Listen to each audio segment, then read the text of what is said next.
This house that you guys are looking at behind me today is listed for sale for $685,000 here in Flagstaff, Arizona. And it was listed for sale for $795,000 back in April of 2023.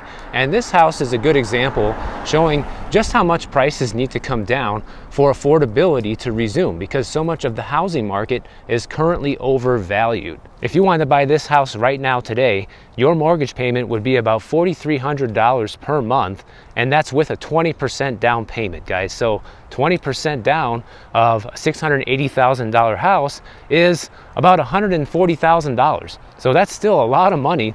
I don't know of any people that have $140,000 to put as a down payment on a house, and you still have a $4,300 per month house payment. And the one thing that helps keep this house payment as low as it is, as crazy as that sounds, it's not really a low payment, but the property taxes, they're only about $2,500 per year, which is actually very good.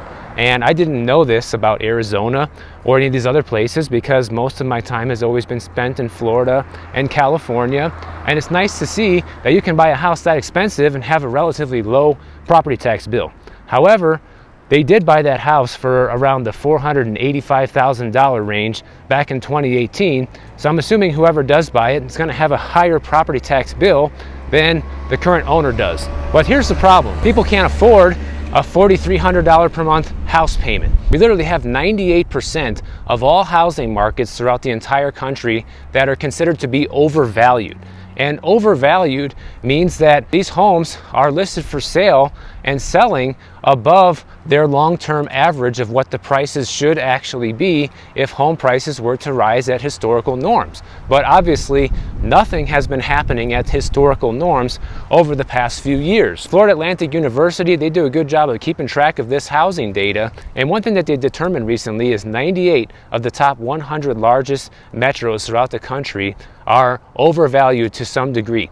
And only 2 of them are actually undervalued, and those are Honolulu, Hawaii, believe it or not, and New Orleans, Louisiana, that are just barely undervalued by like 1%, something like that. So you could say, so to speak, that the home prices are fair in those areas right now. And this data is fresh from August of 2023, so it's very relevant to right now. I'm not surprised to see that 7 out of the top 10 places that are overvalued are in Florida. Of course, where I live in Miami is one of them. They're like 36% overvalued, even though it's not in the top 10. It's like number 16 or something like that.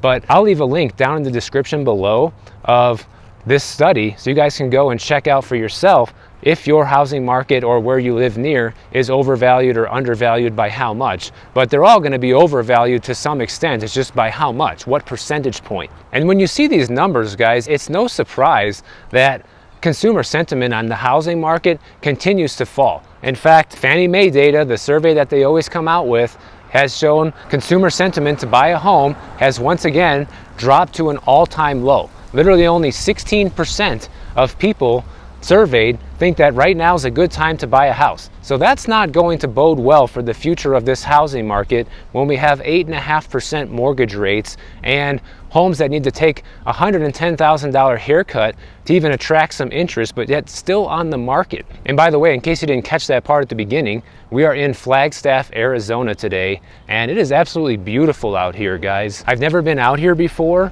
and the weather today is like 68, 70 degrees and sunny, not a cloud in the sky, and you wouldn't know it's like fall because apparently they get all 4 seasons here. They get snow in the winter and all this, but last night was actually pretty cold here, and it's nice to see something different.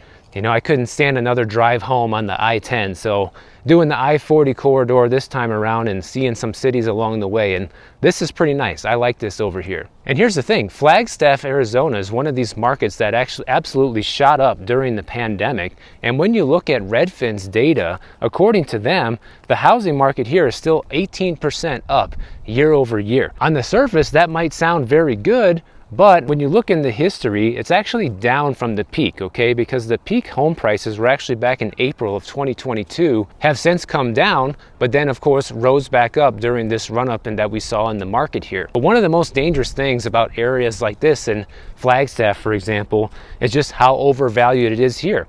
When I look at the ReVenture app, because Flagstaff is not a major metro, so I found the data using ReVenture app, and they're saying here home prices in Flagstaff right now are overvalued by 47%, guys. 47%. Now this is some interesting stuff. We have a house for sale here for $850,000. It was on the market for only a couple of weeks and somebody already bought it. It's already under contract. And this is $200,000 more expensive than the first house we looked at here. And they only paid about 500 grand for this house back in 2018. So very surprising that it's selling that fast. And guess what? The annual property tax bill here is only $3,300 per year. So good for you, Arizona and Flagstaff. I wish we had those numbers in Florida and California. Now, when you have home prices overvalued by 47%, it's completely unsustainable. And when you look at the long-running history of what home prices should cost in Flagstaff, it should be right around the $430,000 price point, but yet the median home price here is like around 650 to 680 grand, which is unbelievable, guys. And that's why I wanted to come to this spot right here, because that house that we just looked at, that's the median home price here in Flagstaff, Arizona, and they can't sell it. So what does that tell you about the state of affairs over here? What it tells you is that this market is unsustainable, because it's going to be very difficult to find a buyer, somebody that can afford to pay that. Because when you look at Flagstaff's income, okay, the average house payment is 72% of the median income here. So who can actually qualify and pay 72% of their income on a house payment? Not very many people, right? And during the last housing crash, this area actually dropped by 32% in value. So a lot of people think that home price drops on that order of magnitude are just not possible, but history shows that that is not true, because it happened once before, so it can absolutely happen again. And even if you can't afford these prices, and even if you can't afford to pay these prices for a home, one has to step back and look and say, wait a minute, does this make sense to do right now, or does it make more sense to rent? Well, here in Flagstaff, it's actually 67% more expensive to become a homeowner than it is to rent a home. But the one thing that is holding this market together, just like many other expensive metros, is inventory, guys. When we look at where inventory is, it's still well below where it was historically. At any given moment in the past, when you look at 2016, 2018 data, you had about 780 homes for sale on the market at any given time. Well, now it's only about 463. So it's well below what it used to be, and that's what holds these prices up. And since we all know that real estate works on the law of supply and demand, when we have low supply, it's enough to sustain these high prices. And that's exactly what we've been seeing happening over these past couple of years. And it doesn't matter what it is. You know, it works the same way with commodities, gold, housing market. Anytime there's low supply of something, it's enough to make prices go up. Now, even though this law of supply and demand is true, you have to ask yourself this question. Do you think that the supply of homes is going to remain this low forever? That's a simple question to ask yourself, and I think there's a very logical answer, and to me, the logical answer is no, it's not going to remain this low forever. And we know this because history says that it won't remain this low forever. However, if you are somebody that thinks it's going to remain this low forever, then that might be a case for somebody like you to pull the trigger and buy a house right now, even though there's a lot of warning signs flashing red saying that you shouldn't. But if your answer to this question is no, that no, Michael, I don't think that housing supply is going to remain this low forever, well, then the smart and logical thing to do at this moment is to just take a wait and see approach, especially if your rent is significantly less than what it would cost you to own a home. That would be the only other scenario I would say maybe it makes sense for somebody like you to buy right now, because the rent costs so much where you live that it actually would be a similar cost for you to own a place that rather than rent one. Then it would probably still make sense just from a monthly payment perspective. And then you have a lot more freedoms with owning your own home. You get the tax benefits, but you also have to be prepared for the value of your home to potentially go down. But I think a lot of people are starting to wake up, guys, because real estate transactions have been falling through the floor, and so has mortgage demand. And those two things kind of coincide because 90% of people buy homes with a mortgage. So when we see mortgage demand fall, naturally the amount of closed transactions is going to fall with it. And the problem is nobody really wants to be the one left holding the bag. And even though we can't see the peak of the housing market until we get far enough down the line where home prices have fallen enough for us to see, oh yeah, that was the peak. You know, last year, it was the peak in many places. This year saw a new peak in other places. So we don't really know when's the true peak of the entire market until the next couple of years go by and we can look back and see when exactly that was. But I think it's safe to say that in almost every case that we are at or near the peak of the market prices just about everywhere. If you were to buy today, you are taking on a substantial amount of risk, much more than somebody who bought 2 or 3 years ago, for example, because people who bought that long ago or longer ago had the opportunity to grab some of these equity gains that we saw in this market. But you also have to look at things and say, here, all this talk of a recession, but it hasn't happened yet. Well, that's because it's being delayed. The recession is being postponed by the powers that be. That's the reality of that. And you have to look at 8% mortgage rates. When was the last time in your lifetime you saw 8% mortgage rates? For most people watching, probably never. Unless you're a baby boomer and you bought a home back in the 80s, you've never seen 8% interest rates. I know I certainly haven't in my lifetime. I'm 36 years old. These are all big warning signs that we need to pay attention to in order to make the right decision for us today. And I think it's safe to say that some people need to face the reality that home prices may never return to pre-pandemic levels, guys. I don't know. Nobody can tell you the future. You know, I can't sit here and say home prices are gonna go down by exactly this much and by when. Nobody can give you that prediction because nobody really knows. But it is possible. It is possible that home prices go back to pre-pandemic levels. And even if it doesn't, and it goes down substantially, say 30%, like Flagstaff did during the last housing crash, then maybe that's enough to bring affordability back. In fact, I did a video the other day talking about how in order to bring affordability back to this market, we need to see home prices come down by either 35%, we need to see incomes go up by 55%, or we need to see mortgage rates come back down into the 3% range. One out of those three things needs to happen to have affordability return to this market, or some sort of combination of all of them.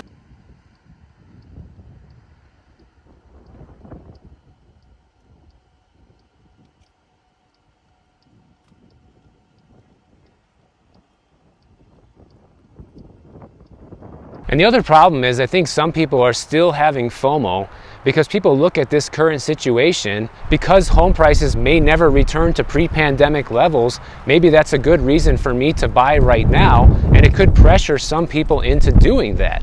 But my issue with people doing that is, once again, you're betting that there's never going to be inventory hitting the market, guys, and that's just not true. In fact, inventory has been ticking up over the past few months at a time of the year when it typically goes down. We can see this in seasonal trends. This is not just me saying this. This is historical data at play here.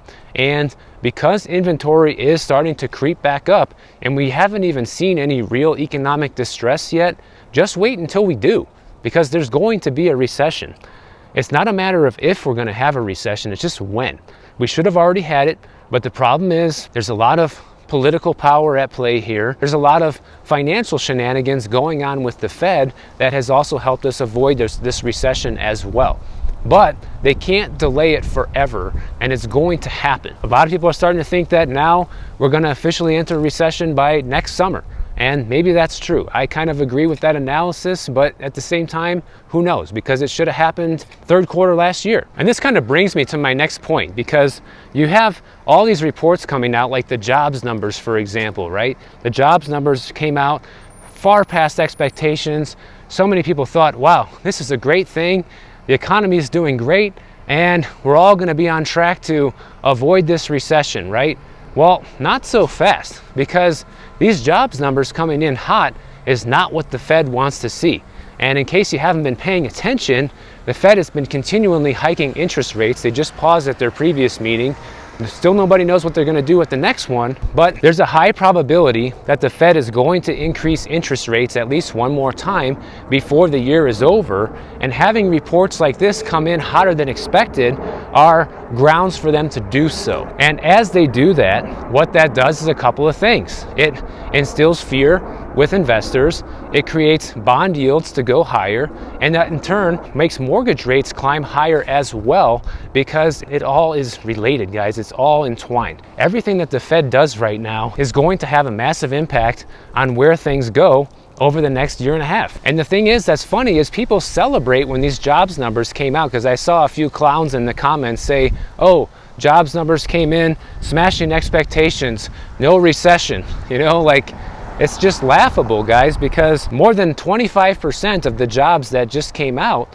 are all low-wage hospitality jobs, okay? Those are not jobs that can pay the bills, first of all. The real career advancement opportunities are still dwindling out there, which people actually need to be able to pay for homes like this. And at the same time, we have inflation continuing to go back up. Even though it's not skyrocketing back up, it is inching back up. And this is all while the Fed is increasing rates. So this is not good news. Even though it can appear like it's good news, it's actually bad news. It gives the Fed more fuel to raise interest rates even higher. It gives people false hope that things are doing better than they really are right now. Gosh, it is beautiful out here, guys. Like, it is just such a gorgeous day. I'm so glad I came through here. People were asking me if I was gonna go to Phoenix. It's like, nope. I already went to Phoenix on the way out to California. I'm checking something different out. And man, am I glad I did. Because just walking around here, I would never even think that I'm in Arizona, because you have this impression that Arizona is like the hot and dry desert. Here, this feels like you're in Colorado or something, you know? Very interesting place. Because of the winter, it'll be a deal breaker for me. I don't want to live in a place where they get a bunch of snow every year anymore, but it is definitely nice to come out here during this fall season. The other thing people have to look at is inflation, guys. Like, even though the CPI is at 3.7%, when you add up how much inflation has increased since the beginning of the pandemic, prices on everything across the board are up at least 20% or more. So that's unsustainable as well.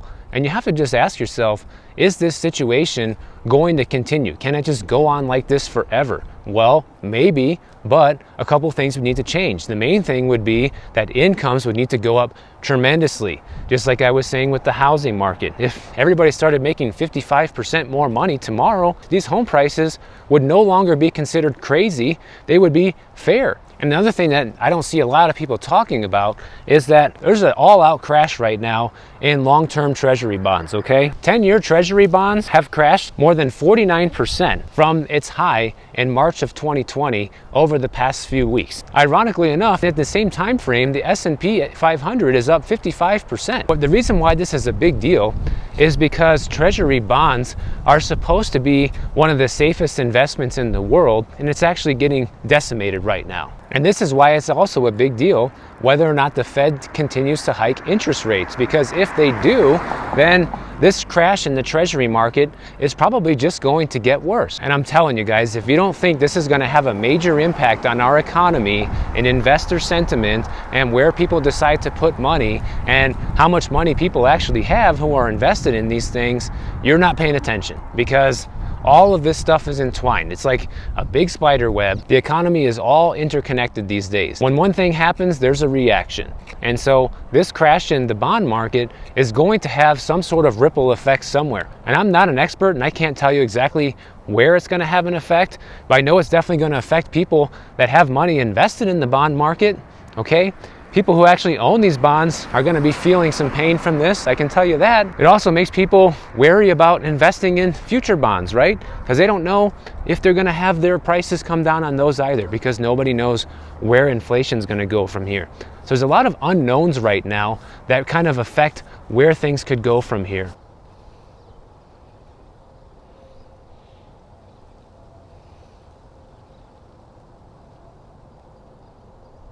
Getting back to my initial point of this video about how 98% of the housing market is considered to be overvalued right now, you should be taking all of this as a warning sign. The fact that the housing market's overvalued, the fact that the bond market is literally crashing as we speak, the fact that the jobs that are coming out are low-wage jobs that nobody can pay the bills with, the fact that inflation is starting to tick back up, the fact that the Fed will probably raise interest rates more, it's a freaking disaster, guys. It really is.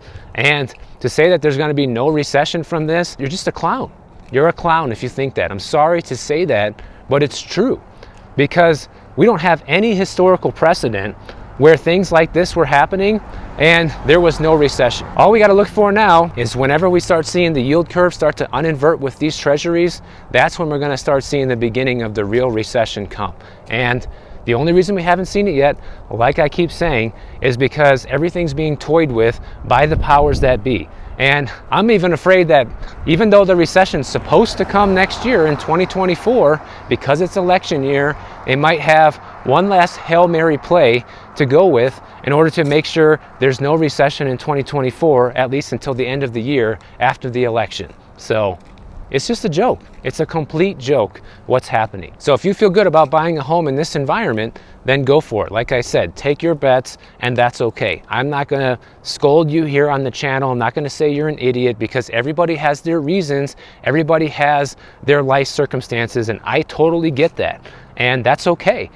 But just be prepared for the consequences, because if you live in one of these housing markets, go check that link in the description, guys. It shows you how overvalued your area is. That's how much home prices could potentially fall by when things start crashing down. And by the way, I decided to walk through this country club neighborhood because not only is it beautiful, but actually the home prices are in line with what median home prices are here in Flagstaff. I saw other neighborhoods that looked horrible where the homes were actually more expensive than this, guys. So I don't know what that's all about. Somebody in Flagstaff maybe can explain that to me, but I don't see any reason in the world why somebody would pay more for a crappy house in a not so great area compared to this. You know, this is like the lap of luxury for the same price. So it's just beautiful over here. I really enjoyed being over here in Flagstaff. And if you enjoyed this video, make sure you subscribe to the channel. And if you don't want to wait for my next video to come out, check out this one on the screen right over here, and I'll see you in the next one.